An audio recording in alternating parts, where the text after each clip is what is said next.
Hello everyone, कैसे हैं आप सभी लोग। बहुत बहुत स्वागत है आपका अपने परिवार में।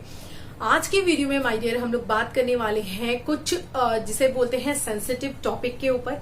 इसीलिए मैं आपसे पहले बता दूं इस टॉपिक को डिस्कस करने से पहले कि कोई भी चीज कोई भी डिसीजन आपको लेना है तो अपने डॉक्टर से कंसल्ट करके ही लेना है। कोई भी वीडियो देखकर, चाहे वो मेरा ही वीडियो क्यों ना हो, आपको किसी डिसीजन पे नहीं जाना है, स्पेशली जिस चीज के बारे में बात कर रही हूँ आज। बाकी तो आप मेरे वीडियोस को देखकर या किसी के वीडियोस को देखकर ऑब्वियसली जा सकते हो क्योंकि वो बहुत सेफेस्ट होता है। लेकिन आज के वीडियो के बारे में जो हम बात करने वाले हैं उसको ध्यान से सुनिएगा। आज हम बात करने वाले हैं कि आपने कभी अनप्रोटेक्टेड अगर सेक्स कर लिया है, चाहे आप अनमैरिड हैं या मैरिड हैं, क्योंकि अनमैरिड लोगों के लाइफ में भी ऐसा होता है। आजकल तो लिव इन रिलेशनशिप है, तब भी ऐसा होता है। और जिन लोगों की मैरिज हो चुकी है, आजकल लड़कियां जो हैं मतलब उनके दिमाग में ये होता है कि पहले फ्यूचर बनाते हैं, पहले इंडिपेंडेंट बनते हैं, फिर फैमिली प्लानिंग करेंगे। तो ऐसे में भी लोग बचना चाहते हैं और कई बार वहां पे भी अगर मिस्टेक हो जाती है तो फिर भी आपको क्या करना है, डिसीजन जो है वो ऑलवेज डॉक्टर से ही पूछ कर लेना है। लेकिन मैं आपको आज 3 ऐसे बेहतरीन उपाय बताऊंगी जो कि घर के मतलब नुस्खे हैं जिनको आप अपना सकते हो, जिसका एज सच कोई ऐसा नुकसान नहीं है आपको। लेकिन हाँ, उसके बाद आपको कुछ चीजें जरूर करनी है, उसको भी वीडियो में लास्ट में डिस्कस करूंगी, देख लीजिएगा। तो चलिए बात करते हैं। मान लीजिए कि आप अपने ओव्यूलेशन डेट को मिस कर गई हैं, या अच्छे से नहीं काउंट कर पाई हैं, या अपनी पीरियड डेट मिस कर गई हैं, या फिर किसी भी वजह से आपको ये लगता है कि आपने जिसे बोलते हैं अनप्रोटेक्टेड सेक्स किया है, आपको थोड़ी भी शंका लग रही है कि मे बी मैं प्रेग्नेंट हो सकती हूँ। तो आपको क्या करना है, आपको 3 उपाय करने हैं, जिनमें पहला मैं बताऊंगी नीम की गोली। इन सब चीजों के पीछे रीजन क्या है ये भी बताऊंगी, तो बहुत पेशेंटली वीडियो को पूरा देखिएगा। फर्स्ट थिंग आपको क्या करना है, नीम की टेबलेट लेनी है, क्योंकि आप पत्तियां वगैरह कहाँ इतना मिल पाएंगी कि आप उसको यूज कर पाओ, उसका काढ़ा बना पाओ, पी पाओ। इसीलिए चाहे आप रामदेव का आता है या फिर डाबर का आता है, किसी भी ब्रांड का आप ले लीजिए। उसको लेने के बाद उसकी 2 टैबलेट आपको खाली पेट खा लेनी है, ठीक है। ऐसा आपको तब तक करना है जब तक आपके पीरियड्स नहीं आ जाते हैं, ठीक है। इसको लॉन्ग रन में नहीं रखना है, हालांकि इसका कोई नुकसान नहीं है नीम की गोलियों का। ये आपकी बॉडी को इस चीज से तो डील करेगा ही करेगा, और अगर इससे नहीं डील किया तो भी आपकी बॉडी के लिए बेहतरीन है कि आपके ब्लड को प्यूरिफाई करता है, आपकी एक्ने की प्रॉब्लम को सॉल्व करता है, कहीं पर आपको इचिंग हो रही है, इस तरह की कोई स्किन डिसऑर्डर है उसको भी ट्रीट करता है। तो इसका कोई नुकसान नहीं है, इसलिए इसको हम ट्राई कर सकते हैं। तो 2 टैबलेट आपको खाली पेट इसको लेना है। रीजन इन सबके पीछे बताऊंगी कि ये कैसे वर्क करता है, ठीक है। सेकंड चीज के बारे में बात करते हैं, जो कि है अदरक की चाय। अब अदरक की चाय तो हम सब पीते हैं, तो क्यों नहीं होता ऐसा हमारे साथ? तो इसलिए नहीं होता क्योंकि हम अदरक की चाय जो बनाते हैं उसमें हम दूध भी डालते हैं, चाय पत्ती भी डालते हैं। लेकिन अभी जो आपको अदरक की चाय बनाकर पीनी है, उसमें आपको करना ये है कि आपको पानी लेना है, 1 गिलास पानी। उसमें अदरक को चाहे घस कर चाहे कूट कर डाल लीजिए अच्छे से, और डालने के बाद उसको पकने के छोड़ दीजिए। बहुत तेज आंच पे नहीं छोड़ना है, ताकि उसका जो रस है, उसके जो न्यूट्रिशियस चीजें हैं वो उसी में रहे। तो आपको धीमे धीमे आंच पे उसको धीमे धीमे फ्लेम पे पकाना है। और जब वो आधा हो जाए, यानी कि आपने 1 गिलास रखा है तो आधा गिलास हो जाए, इस तरह से आपको वो चाय तैयार करनी है। और बनने के बाद उसको हल्का गुनगुना ही, बहुत ठंडा नहीं, हल्का गुनगुना ही आपको दिन में 3 बार पीना है। कितनी बार पीना है? दिन में 3 बार पीना है। तो ये दूसरा उपाय हो गया, ठीक है, जो आप कर सकते हैं अपने इस प्रॉब्लम को ट्रीट करने के लिए। थर्ड चीज के बारे में बात करते हैं, जो कि है पपाया। बहुत ही वेल नोन है, आप भी इसको जानते हैं, लेकिन डिपेंड करता है इसकी जो क्वांटिटी है, मात्रा है। क्योंकि हम क्या करते हैं जनरली, हमें लगता है, जैसे कि मैं आपको बताऊं, मेरे ही घर में, मैं नाम तो नहीं बताऊंगी, लेकिन हाँ उससे काफी सीनियर हैं, बड़ी हैं, उनका जब 2nd बेबी था तो एक्चुअली उन्हें 2nd बेबी नहीं चाहिए था। तो उन्होंने बहुत ट्राई किया था कि वो उस बेबी को हटा दें, और उन्होंने ये पपाया का यूज किया था। लेकिन जब उनसे मैंने ये जानकारी हासिल करने के बाद उनसे जब मैंने पूछा, तो उन्होंने बताया कि वो just 2-3 slices of papaya daily लेती थी। तो इतना मतलब कि सफिशिएंट नहीं है। आप कोशिश कीजिए कि आपको कच्चा पपीता मिल जाए, जो बहुत अच्छे तरीके से काम करता है। अगर कच्चा नहीं मिला है तो आप पका भी यूज कर सकते हो, बहुत ज्यादा ना हो। लेकिन ध्यान ये रखना है उसकी मात्रा, कि आपको 500 ग्राम यानी कि आधा किलो लगभग खाना ही खाना है दिन में। मतलब आपको इससे कम नहीं खाना, आप इससे ज्यादा भले कर सकते हो पर इससे कम नहीं करना है। तो आप 3 बार में, 4 बार में, जितनी बार में भी खाना चाहो, लेकिन इतनी मात्रा आपको खा लेनी है। तो ये 3 उपाय आपको करने हैं, तीनों एक ही तरीके से वर्क करते हैं। बताती हूँ कैसे।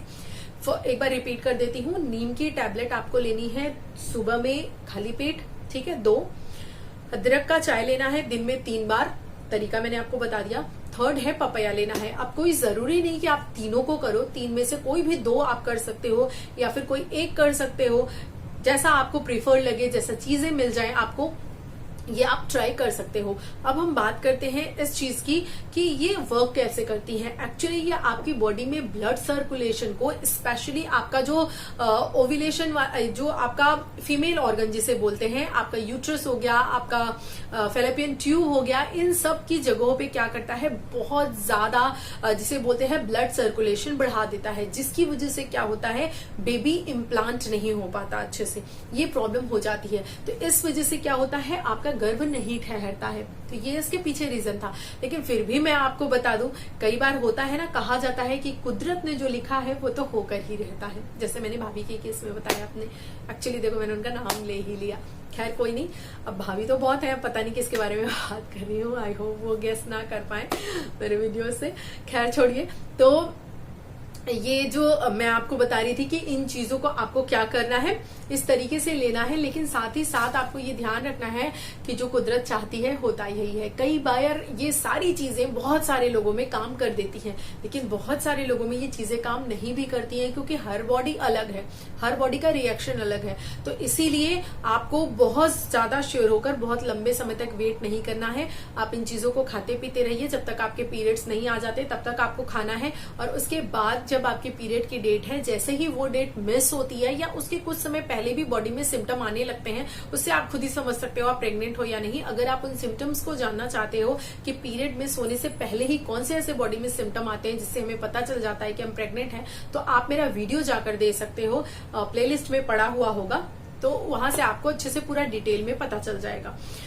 तो आप क्या है, इस तरह से पता लगा सकते हो, या फिर आप टेस्ट किट से, प्रेगनेंसी टेस्ट किट से चेक भी कर सकते हो। वो टेस्ट किट 3 से 4 दिन पहले भी रिजल्ट दे देती है, लेकिन हाँ वो बहुत श्योर रिजल्ट नहीं होता है, यानी कि हल्की पिंक लाइन आती है सेकंड वाले में, लेकिन पॉसिबिलिटी दिख जाती है कई बार अगर प्रोग्रेसिव है तो। जैसा कि मेरे केस में था, मैंने पीरियड में सोने से पहले ही जान लिया था कि यस आई एम प्रेग्नेंट, तो उस हिसाब से आप पता कर सकते हो। लेकिन अब सबसे इंपॉर्टेंट चीज जो मैंने आपको बताया था कि मैं वीडियो के लास्ट में बताऊंगी, वो ये है कि कभी भी ये डिसीजन आप बिल्कुल मत लीजिए कि अपने आप से आप कोई मेडिसिन लेकर, मेडिकल स्टोर से कोई दवा लेकर या किसी से मंगा कर आप अपनी प्रेगनेंसी को खुद ही डिस्ट्रॉय करेंगी। प्लीज ऐसा बिल्कुल मत कीजिए, क्योंकि ये बहुत ही ज्यादा डेंजरस हो सकता है। और मोस्टली केसेस में, यानी अगर बात किया जाए तो 100 में से 90 केसेस में, 80 केसेस में लगभग ऐसा देखा गया है कि जो लोग अपनी फर्स्ट प्रेगनेंसी को टर्मिनेट करवा देते हैं इस तरीके से, इस गलत तरीके से या गलत मेडिसिन लेकर, क्योंकि हर मेडिसिन इतनी सेफ नहीं है इस चीज के लिए, तो इस तरह से जब करते हैं तो सेकंड बेबी उनको होता ही नहीं, क्योंकि कई बार क्या होता है यूट्रस में छेद हो जाता है, वो वहां की चीजों को डैमेज कर देता है। इसीलिए ये बहुत सेफ मेडिसिन नहीं है। तो प्लीज अपने आप ये चीज बिल्कुल मत कीजिए, किसी के कहने में मत आइए कि किसी ने फोर्स कर दिया, आप लिव इन में रह रही है, बॉयफ्रेंड ने फोर्स कर दिया या किसी ने, आप डर से कर दीजिए। नहीं, जब थोड़ा सा करेज रखिए, डॉक्टर से मिलिए, जिस भी डॉक्टर से आप कंफर्टेबल हैं, या फैमिली डॉक्टर हैं या किसी से आप मिलिए, फिर डॉक्टर के गाइडेंस में ही इसके आगे का प्रोसेस कीजिए। डॉक्टर जो चीज बताते हैं सेफली, अगर मतलब कि अर्ली प्रेगनेंसी है तो उसको हटाया जा सकता है, लेकिन आपको डॉक्टर से पूछकर ही करना है। ये उपाय करने के बाद भी अगर नहीं होता है तो, अगर कुछ चांसेस बच जाते हैं तो।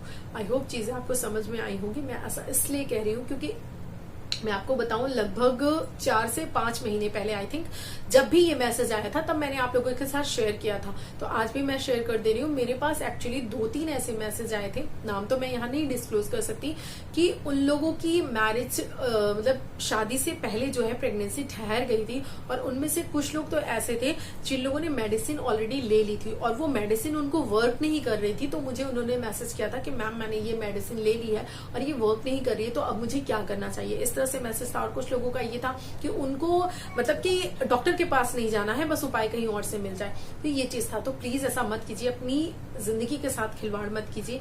इसमें कई बार जान जाने तक का भी खतरा होता है, क्योंकि इसमें बहुत ज्यादा एक्सेसिव ब्लीडिंग भी हो जाती है कुछ मेडिसिन के साथ। तो प्लीज ऐसा मत कीजिए, डॉक्टर से जरूर मिलिए, उसके बाद ही कोई डिसीजन लीजिए। आई होप आपको इस मैटर की सेंसिबिलिटी एंड सीरियसनेस समझ में आई होगी। मुझे उम्मीद है कि आप मेरी बातों को समझते हुए बहुत ही सिंसियरली डिसीजन लेंगे। बाकी आपकी मर्जी है। वीडियो अच्छा लगा तो वीडियो को लाइक कर दीजिएगा। वीडियो को लास्ट तक आपने देखा, वीडियो में आप लास्ट तक बने रहे, इसके लिए आपका दिल से शुक्रिया। और हाँ, सबसे सेफेस्ट वे तो ये है, मैं आपको ये एक चीज कहना चाहूंगी, एक लाइन में कहना चाहूंगी कि अगर आपको बेबी नहीं चाहिए तो कोशिश कीजिए कि प्रोटेक्टेड सेक्स कीजिए, ताकि आपकी बॉडी के साथ ये खिलवाड़, ये चीज बार बार ना हो।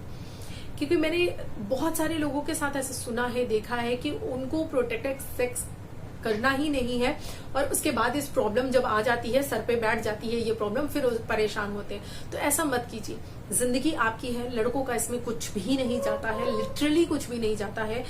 इमोशनली, फिजिकली, हर चीज में प्रेशर में आप आती हैं। तो पहली बात तो इन चीजों को अवॉइड कीजिए, इन चीजों से दूर रहिए जब तक आपकी मैरिज नहीं होती। लेकिन खैर, आपका डिसीजन है, आपकी लाइफ है, मैं कुछ नहीं कह सकती। लेकिन हाँ, इतना तो ध्यान रखिए कि अपनी लाइफ को ध्यान रखते हुए प्रोटेक्टेड सेक्स कीजिए। और जो लोग जिनकी मैरिज भी हो गई है, वो लोग प्लीज खिलवाड़ मत कीजिए, क्योंकि आपकी तो शादी हो गई है। आप चाहें तो बेबी को रख भी सकती है, लेकिन अगर कोई कंडीशन ऐसी है तो डॉक्टर से जरूर मिलिए। आपके लिए तो बिल्कुल भी सुटेबल नहीं है कि आप इस तरह की चीजें खुद ब खुद कीजिए, घर पे कोई मेडिसिन खाइए, क्योंकि अभी तो आपको हस्बैंड का सपोर्ट है, फैमिली का सपोर्ट है।